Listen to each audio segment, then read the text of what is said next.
I'm Matthew Axe with King Conservation District. We're a non-regulatory, non-enforcement, special purpose district. Very much like your fire department, and your schools, except our purpose is natural resource management. I do wildfire risk assessments for landowners in King County to help mitigate for fire in high risk and moderate risk areas.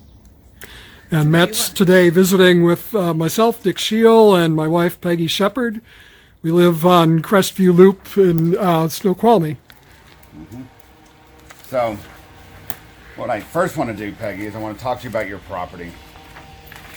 Because of the uniqueness of your area, what I do is I build maps that show your property and show what zones will affect you in a wildfire situation, okay? For you, when I look at area, I look from the home out to 100 feet for wildfire mitigation. But because of how close your homes are in your community, I look only out to the 30. Because if I take a 5 and a 30 and I put it next to your neighbor, you have interlocking zones, which would increase your wildfire resiliency within your community, not just you, but also your community. So that's goodness. Yes, ma'am. Okay. So what we're going to look at today is I'm going to evaluate your building materials and any potential for a fire to get closer to your home. And I will be doing that in that 0 to 5 and that 5 to 30 around your home. Okay. Okay, we'll start right here and we'll look at your building materials and what I'm seeing right now. One of the things I see that you have hardy board plank siding. It's non-combustible, non-ignition. It's ignition resistant. So what does it would stop a fire from radiant heat from affecting your home. So that's a good thing.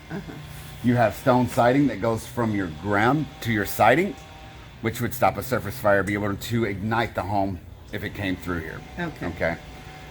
When I pulled in, I saw you had what they call a Class A type roofing. That is your asphalt, that's your tile, that's your concrete, that's your metal. Those are great roofs. That's what we actually recommend for homes to have and get away from the cedar shakes and non-ignition resistant materials. Okay. My question is to you, because I can't see because your house is so high, how often do you have your roof and your gutters cleaned? Not often. I mean, we don't have like trees hanging over the house, so we don't really get much into the gutters. As far as the roof, really all we've seen up there has been moss. We did get that cleaned like this year, but that's been like, we've been here 14 years, so that's the first we've done the moss. Okay. Which there wasn't a Second lot time. there. We have done it twice. Oh, we have? Oh, okay. So maintaining the moss for you all, because as climate change warms and we get drier, moss could become an ignition. Oh, really? It can dry out. It can actually become what we call a fine fuel, which is dead leaf litter, needles, twigs, things like that, which would ignite and start a fire directly on your house. Okay. I noticed that it's only on one side of the roof. So if you look at one side of your roof and you don't see it, doesn't mean it's not on the other side. Yeah. But it's probably your north-facing slope. Right. Yeah. You know, Yeah. so Okay. so let's walk on through here. When I go through here, one of the things that I'm noticing and I'm looking for is materials that are combustible. Okay. That'd be your bark. These can be ignited from a wildfire ember, from a fire that's about a mile away. What we are suggesting instead of using bark is using rock. Hardscaping these areas next to the home within 5 feet would stop a fire from getting any closer to your home. Okay. Okay?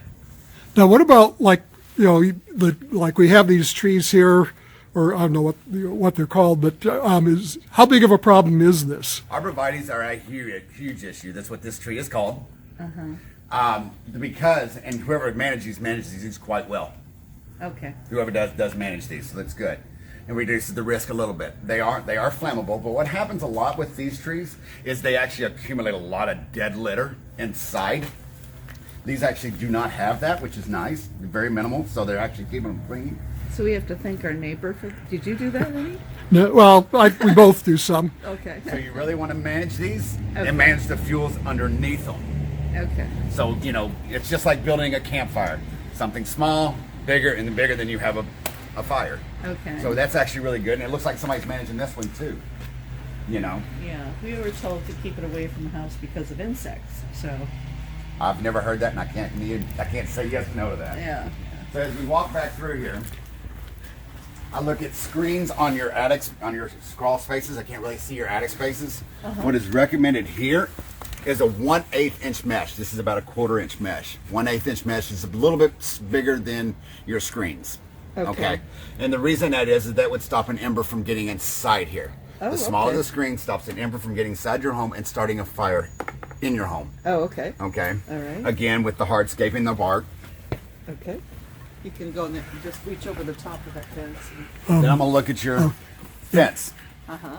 When we talk about fire, we talk about continuous fuels. Okay. They recommended having a space of continuous fuels when with your fence. One of the ways you can do it is with a metal gate. Uh-huh. Okay. Or taking metal flashing and putting it in here and separating it. Okay. And the reason I bring that up is because your fence goes all the way over to your neighbor, and you're right next to this. So if let's say this caught on fire, worst case scenario, it could carry to your fence, carry to your house, and then be right next to your home. So can you explain metal flashing? Because I'm not sure I'm understanding what you mean. It's a product like what your gutters are made, putting a Okay. piece of metal that comes down through So here. you wouldn't have to take your fence down. You could just put metal around You would it. you'd have to pull this piece off here, Oh, okay. put metal back here, and then put it back in. Oh, I see. Okay.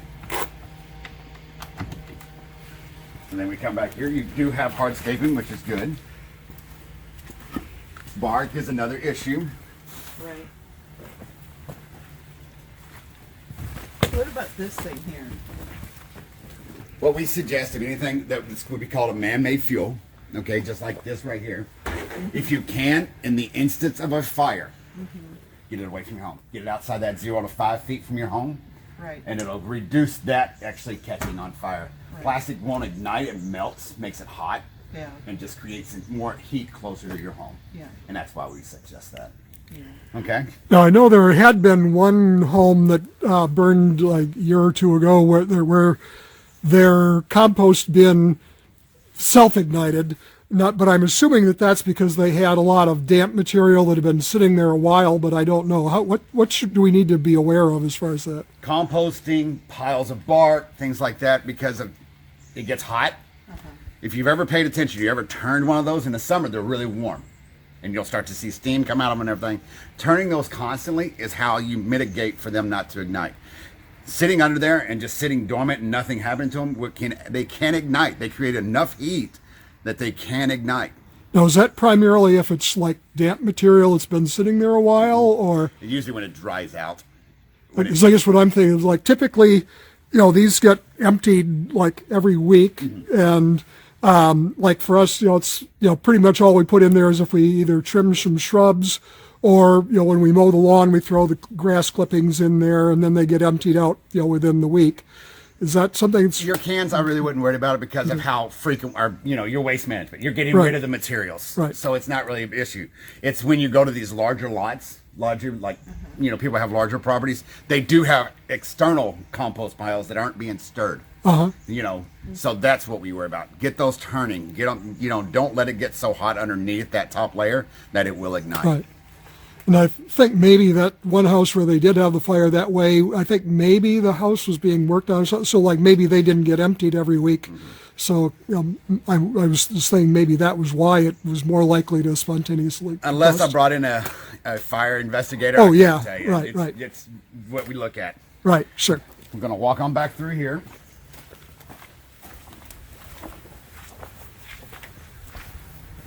When we look outside of that, when I'm getting away from your home now, I'm looking out at that 5 to 30, okay?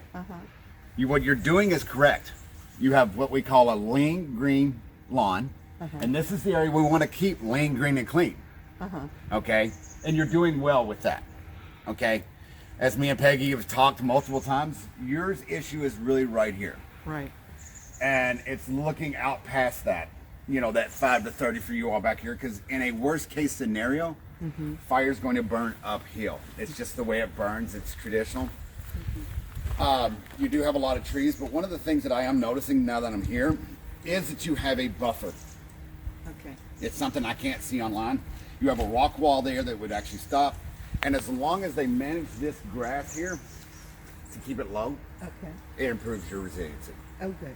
It keeps the fire away from there. And if you mitigate, like we've talked about, getting rid of the bark, putting hardscape down, an ember from this fire cannot come in and attack your home. Okay. Because your grass is green, it can't ignite, it's harder to ignite, Okay. and if you've replaced your bark with hardscaping, there's nothing to ignite and it's easier to clean. Oh, good. Okay? So this actually looks pretty good. I mean, they've done pretty well. And you're surrounded by a golf course. Right.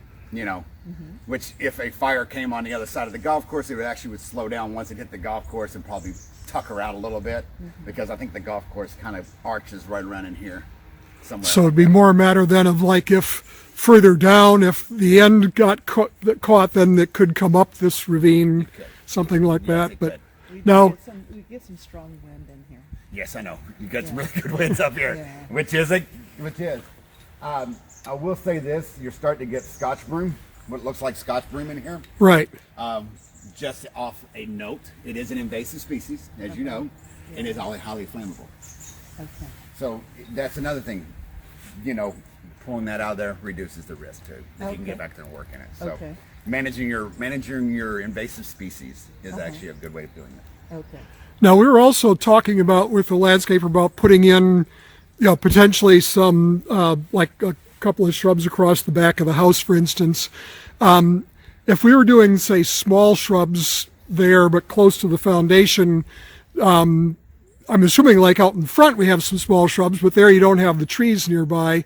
Here, potentially maybe more risk because of embers coming across, or What you do there, what I would always suggest if you're going to do there, hardscape like we talked about earlier, and as long as you're managing that dead leaf litter, regularly, it reduces that risk. We have to look at fire it needs something small, and then it's got to climb. And that's what we call ladder fuels. And if you reduce the fine fuels, you've decreased the ladder fuel, so that you really can't, it's going to be harder for it to catch. Larger material is harder to catch, smaller material is easier. okay. Yeah, we were thinking about just some very small shrubs like heather or something like that, just to, give us something visually that looks nice, but not really be like a big thing. The misconception of being, fire wise, fire smart, is you have to have a barren wasteland. It's all about what you want to do for your maintenance and your maintaining. If you want to get out of here every, 3-4 months and clean up everything, do it. If you don't, then reduce how much dead plant debris can get closer to your home. Okay, good. Good Okay. to know. We'll walk on through here. And always, I want to state, always because of working with your community, because of how close your neighbors are, there's about 10 feet between neighbors. Okay? This is approximately where your property line is. Okay? So, some things. And also right here, what you could do, if you put hardscape, that rock, that concrete pavers right here, and remove the bark, and reduce the vegetation, you've essentially created a fire break. Okay. Okay? And that fire break will help keep fire away from your home. Oh, okay. Okay? And that's essentially what we're trying to do. Science has been shown, if you can keep fire at about 30 feet from your home, you increase the chances of your home surviving substantially. Like 80%, right? I don't know the numbers right off the top of the head, but you're close. There's been studies that showed that, large crown fires of what we're going to have Yeah. at 45 feet with a building that was built of wood, which you saw at my presentation, Yes. survived and did not ignite. So it's easy to say, if you have concrete siding, you have the right building materials, and you keep fire out 30 feet, your home could survive a lot easier and a lot better. Okay. So if I was to rate your home on a risk level, you're very low, Okay. Good. as of your home. As a community, it could be a totally different thing. That is where we look at now. We have to look at the community level and getting your neighbor to work well and their neighbor to work well. And that's about it. Now, also like The street. the About that. oh, just one more question about Yes, the back. So, like the really tall trees there, I think those have been there a long time, and they're further back. And then a few years back, I guess, I don't know exactly where the property line is back there, but you can see there's some evergreens that have been planted closer, and they grew from like being like 1 foot tall to now, I don't know what they are, 30 feet tall or something, All right. quite quickly. So are those near enough that we have to worry about those, or are we wouldn't worry about just okay, just because of the break that we've got behind Well, the fence there? one, the species that you're talking about, the tall ones, are Doug fir. Right. And as they get older, they drop their branches anyway. The species you have right here look like some of them are Doug fir. They're going to do the exact same thing. They're going to do what they call self-pruning. The branch isn't doing any good for the tree, so they dump it. Okay. And that's why you see the decrease in ladder fuels, because it's dumping their leaves. These trees are going to do the exact same thing. And again, I just want to reiterate, it's over 30 feet from your home. Uh-huh. And you've got a good barrier between you and that home. So, Okay, good. you know, having all your neighbors really push it back would actually improve all of you all really well. Okay. Good. So, Glad to hear that. okay. So, anything Peggy, else? you were asking about roads. Street, you said there was one way in and out on Crestview. Those are concerns. Having one way in, one way out in a lot of our neighborhoods up in here, and definitely in Snoqualmie, North Bend, these areas. Is that unrelated to the forest? No, it's not really unrated, but what it does, it causes another issue when it comes to wildfire evacuation. Okay. And always having evacuation plans for your communities are pinnacle. If there's a wildfire in a worst case scenario, you want to be able to get all your community out of here. Okay. And this is a very large community. I drove through it and I was like, yeah, it's a pretty big. A lot of people's going to have to get out of here. So working with your community, working with your local area, working with your fire department to develop these evacuation plans are pinnacle to make sure that everybody gets out of here safe in a wildfire event. Okay. As I know, our neighborhood, Crestview Loop, is, we've got one way out, but then even that just empties onto a road, and there's a number of neighborhoods that all feed to just ridge getting out. They're reasonable roads. They're not like forest roads or something like that, but, there's a fair number of people to get out. But then, not all of the homes back up to a green space, so, some maybe have to get out away from the fire more quickly. Well, the thing is, what you got to do is you got to look at how many people are in your area and how many people are going to be in a wildfire event are going to be affected by that and how many people are going to leave. Snoqualmie Ridge has got a lot of people. And it's got one way in. A lot of communities have one way in, one way out, and they're all going to go to a main line to get out of this area. So prepared, being ready.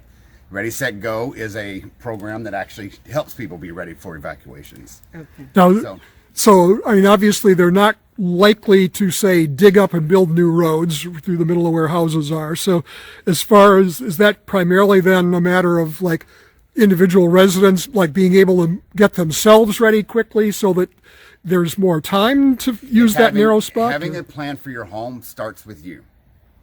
Having a go bag, which means your, stuff that you want to take with you, having a hard drive with your, with your sensitive documents, stuff like that, where you just grab a bag, get in your car and leave.